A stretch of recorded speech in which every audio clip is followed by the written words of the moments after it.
Ladies and gentlemen, good morning, good afternoon, and good evening. Our guest today has made more than 2,000 business introductions over the past 2.5 years. She is the former owner of Serendipity Spa Retreats and the CEO of Business Backbone Consulting.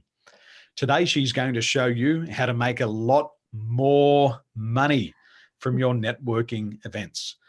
Ladies and gentlemen, please put your hands together and help us welcome to the Win Sales Now podcast, our good friend, Laurene McKenzie. Thank you. Welcome, Loz. Thank you very much for having me. Loz, the super connector, and stay tuned because you're going to learn what a super connector is. Now, Loz, 2,000 business introductions over the past 2.5 years. If you were to put a price on the value of the business that's followed from those introductions, what would it be? Well, that's a really cool question. I'd like to think that 100% of the people I introduce actually move forward and have conversations and get to where I anticipate they go. But we all know that everyone doesn't take action every time, or for whatever reason things don't happen. So I'd like to say that each introduction's worth $20,000. But even if we just said 5% of 2,000 introductions is worth $20,000, still it's a significant, the economy of Loz, I call it. So I'm making my contribution to small business growth, that's for sure. So. Well, I'd definitely agree with $20,000. You've referred a lot of business to me over the years. Yeah. We have done multiple $10,000 deals off the back of those introductions. You've introduced me to rock stars in the industry like Dale Beaumont, and I'll be doing a webinar this week with Dale and his followers. And you can't put a price tag on that because the introduction there alone is worth hundreds of thousands of dollars. Well, I'd like to think so. Yeah. And I love joining dots that other people don't join. I go, you got to talk to this person. And people go, why would I talk to them? And I'm like, just bear with me and just have the conversation and see where it goes. So, yeah, that's awesome to hear what happens. Now, you're a professional networker. You're the super connector. Have you ever had a bad experience at a networking event? And what did you learn from it? Oh, I do have bad experiences. I think people tend to approach networking in different ways. So you'll always, and I'm sure most people can relate to going to an event and, just having to listen to people sell at you. Or once you leave the event, you connect with them on LinkedIn and the first message you get is this complete spam where they like, buy my thing, come to my thing, selling at you. So I feel like, and we were talking about this before we came on air about, not having the capacity to listen to people around you. So yeah, I definitely find there are people out there that just are self-interested.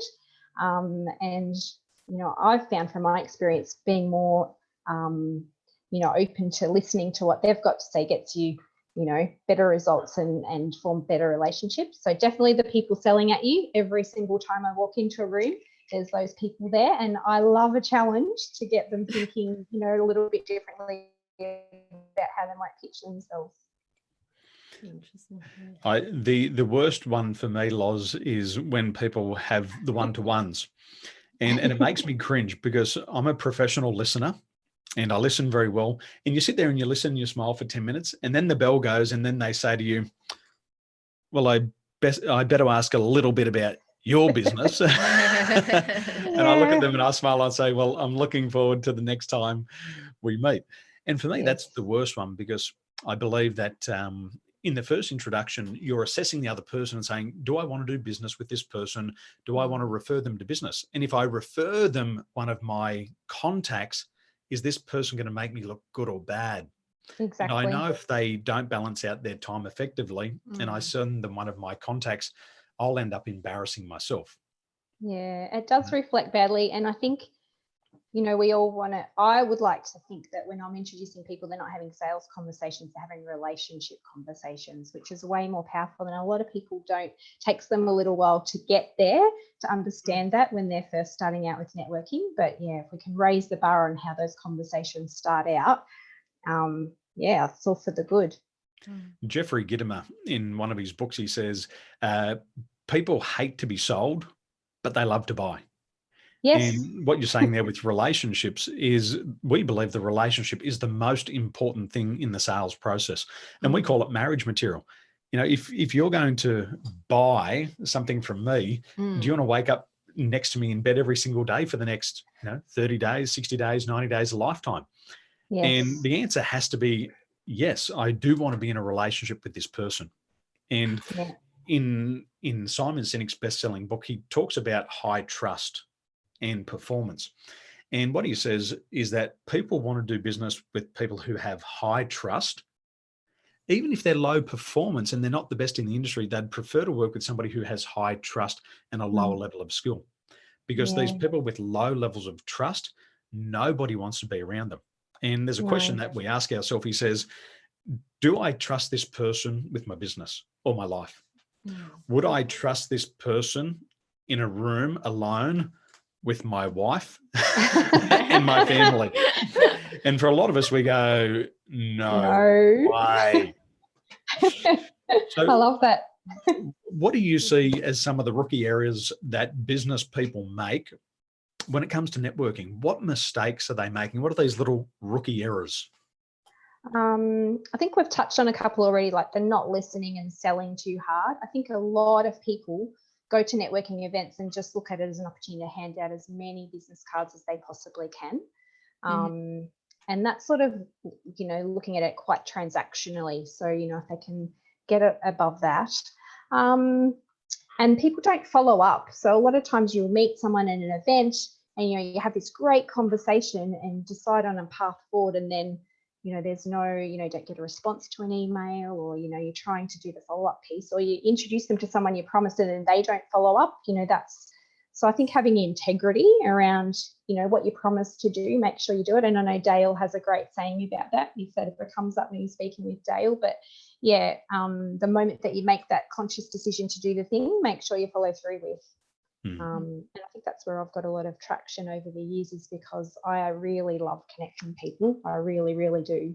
And it's getting harder to follow up on all my promises now because the volume is just so extreme. But, I always have the intention that eventually you're going to get that promise that I made, for sure. So Loz, I do have one question that, for the first timer, if they're really interested about networking, but they just don't know how to start it, or what kind of some tips that you can share with our audience so they can make their first time the networking like really well, they really enjoy it and they can get a lot of business. Yeah, well, I think from my own experience, I believe I'm not used to be a shy little thing. When I first walked into my first networking meeting, I was absolutely petrified. And so a lot of people feel really uncertain when they're first going along. They don't know what the group's going to be like, or the people are going to be like, what to expect. And I always find it's just as soon as you can sort of catch someone's eye, maybe strike up a conversation, but just the easiest way is to just ask questions about them. And then hopefully it will become a reciprocal conversation, all going well. But I feel like that's a good start, and just making sure that you introduce yourself to as people in the room, but not in a way that's forceful, just that you're genuinely interested in them, and people will remember that about you. And gradually, I wouldn't say walking into a room for the first time, you're absolutely going to slay it and make a heap of sales in that first instance. I think it is about that relationship building piece, and you have to persevere. People that pop in and out to different groups or events, you just don't get the traction unless you're prepared to commit to the cause and creating that know, like, and trust factor within a community. Yeah, lovely. Thank you. The importance of being there on a regular basis, I believe, is ultimately important. And there's a business called a law called the law of visibility, and you have to be seen multiple times, and that also builds trust. The other thing there, I believe, Nini, is having a great first impression. We went to a networking event here in Taiwan, and you introduce yourself. You've got your 30 seconds. Guy grabs the microphone because there's about 60 people in the room, and he starts to la, la, la. And he starts to sing his introduction on the microphone. And I thought it was very bold of him and very courageous to sing. But the response from me was, oh my gosh, I would never want to connect with him. And I could not introduce my client to somebody like that because I'll look like an absolute fool. And it was Although it's been memorable, you still remember what he did. So yeah. I remember. That was I remember to avoid him. I remember not to introduce him to people. And it's that first impression, and I think that's critical as well. Meaning we got 4 seconds to make a good first impression. Yeah. And the most important thing in my world is a nice smile, and smiling from the eyes when you meet somebody. Hi, how you doing? And be genuinely interested, like you're saying. Connect with people.